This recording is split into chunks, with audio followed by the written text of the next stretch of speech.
علامہ اقبال علیہ رحمہ فرماتے ہیں کہ میں گھر آیا اور ہمارے گھر کے سامنے ایک سائل کھڑا تھا.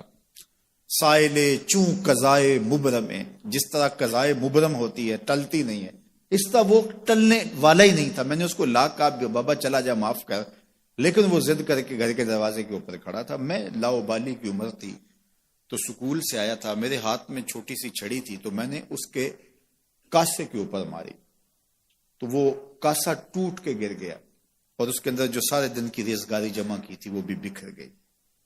تو کہتے ہیں کہ وہ ریزگاری اکٹھی کرنے لگا اور میرے والد شیخ نور محمد اندر سے کہیں دیکھ رہے تھے تو وہ باہر آئے. انہوں نے وہ ریزگاری اکٹھی کر کے اس کو دی اور اس کو اور پیسے دیے اور اس سے معذرت کی اور اس کو رخصت کیا اور مجھے بازو سے پکڑ کے اندر لے گئے. اقبال کہتے ہیں میں نے ساری زندگی اپنے والد گرامی کو یوں بلک بلک کے روتے نہیں دیکھا تھا. میرے والد نے مجھے بٹھا لیا اور کہنے لگے کہ اقبال، اگر قیامت کے دن رسول اللہ نے پوچھ لیا کہ تیرا بیٹا فقیروں کے کاسے توڑتا تھا تو بتا میں حضور کو جواب کیا دوں گا. تو کہتے ہیں کہ بس وہی لمحہ میری تربیت کا تھا. بلکہ اقبال پھر ساری زندگی کہا کرتے تھے نام تو از پدر آموختم، حضور آپ کا نام، آپ کی محبت میں نے اپنے باپ سے سیکھی. یعنی حضور کا سامنا کیسے کروں گا. اور پھر یہ اقبال کے کلام میں آخر تک یہ چیز آتی ہے کہ کیسے حضور کا سامنا ہوگا. تو غنی از ہر دو عالم من فقیر، روز محشر عذرہائے من پذیر، گر تمی بینی حسابم ناگزیر، از نگاہ مصطفیٰ پنہا بغیر. اقبال بھی پھر آخر میں دعا کرتے ہوئے اللہ کی بارگاہ میں عرض گزار ہوتا ہے مالک تو غنی ہے، میں تیرا فقیر بندہ ہوں، تو مجھے یوں ہی معاف کر دے، میرا حساب نہ لینا. لیکن اگر میرا حساب لینا بڑا ضروری بھی ہوا تو یہ مہربانی کرنا حضور کے سامنے نہ لینا، میں حضور کو کیا منہ دکھاؤں گا. تو یہ فکر ملی کہاں سے؟ یہ باپ کی تربیت سے ملی، یہ ماں کی آغوش سے ملی. تو یہ ماں باپ کی ذمہ داری ہے کہ بیٹا جب کسی کا دل توڑے، جب کسی سے زیادتی کرے تو باپ وہیں اس کا راستہ روکے.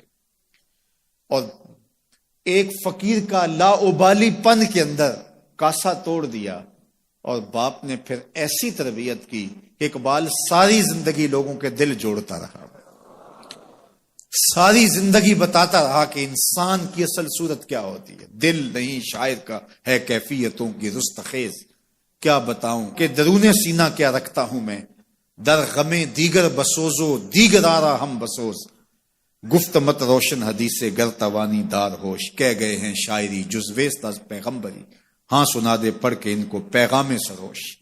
وہ کہتا ہے دوسروں کے غم میں جلنا اور پھر اس غم کو جہان میں پھیلا دینا، اسی کا نام شاعری ہے. پھر اقبال نے وکری شاعری کی. شاعر تو اور بھی ہیں لیکن اقبال کہتا ہے شاعری از مثنوی مقصود نیست، بت فروشی بت گری مقصود نیست، کشتائے انداز ملا جامیم، نظم و نثر او علاج خامیم.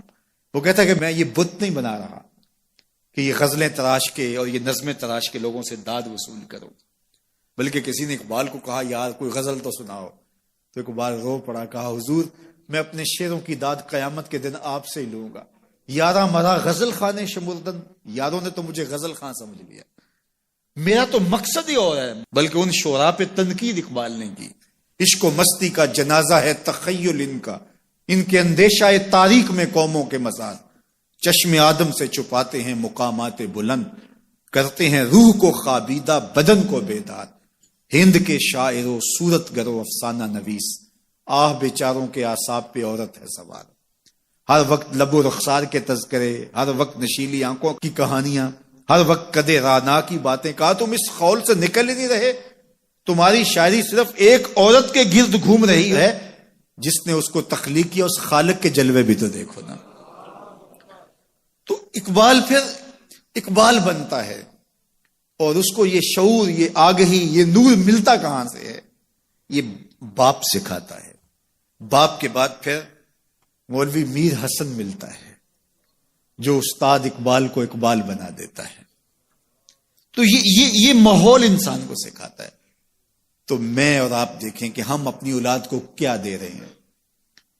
تو کبھی بھی اپنی اولاد کو اس کی اجازت نہ دیں کہ وہ کسی کمزور پر ظلم کرے. جب کمزور پر آپ کی اولاد ظلم کرتی ہے، زیادتی کرتی ہے، تو پھر وہ بڑی ہو کر کے ظالم بنے گی، جابر بنے گی۔